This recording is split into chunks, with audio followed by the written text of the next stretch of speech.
Well, now we're in 2021. A lot of new exciting things, including having Bob officially join us, even though you've been a member of the family for a long time, it seems like. But what are we most excited about for 2021?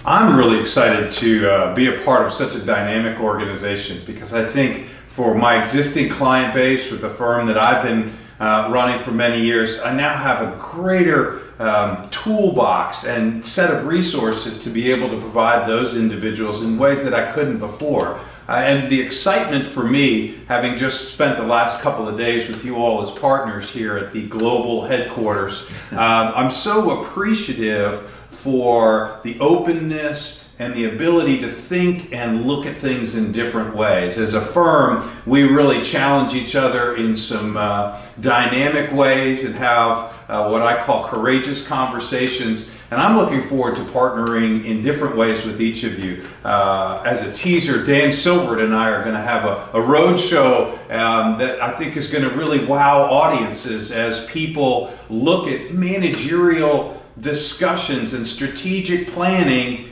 in a way that's real life and that happens and unfolds in their businesses. That's exciting to me. That's awesome, Bob. What about for you, Dan? Thinking about 2021, what gets you most excited? Well, I think our clients are excited. They got through it, and they got through it better than they anticipated. And now all kinds of new opportunities are opening up, and that presents some interesting challenges for us. We had a surprisingly good 2020, and now in 2021, we're looking at a lot of different opportunities to add value to our clients. Yeah, that's awesome. Dave? I don't know what more to add than what Dan just said, other than the type of work that we're seeing is a little bit more intense. There's a deeper level of focus than I saw last year. Last year was let's stay on track, let's move forward, let's lean on what we've known and on our foundation, like I mentioned earlier. This year it's what's new, what's in front of us, how do we approach things differently. So it's a building process, I think, in 2021 versus what we saw in 2020. Yeah. I would like to add that Dave mentioned something about focus. I did some surveys with my clients and asked them about where they thought they needed to be in 21 versus where they are now. And I asked that in terms of memory, in terms of learning, in terms of focus, in terms of physical, and in terms of kind of overall life.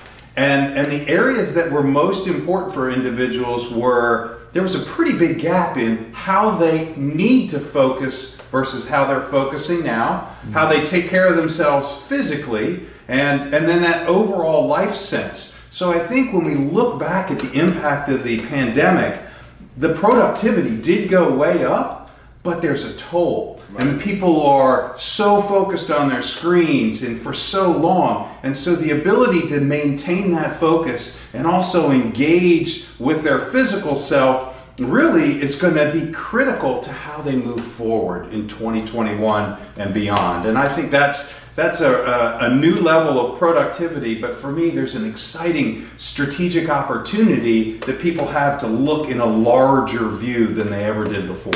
Yeah, and coming from an ultra marathoner, hopefully when you talk about people's physical health and well-being, they actually listen. There's a lot we can all take away from that, I'm sure.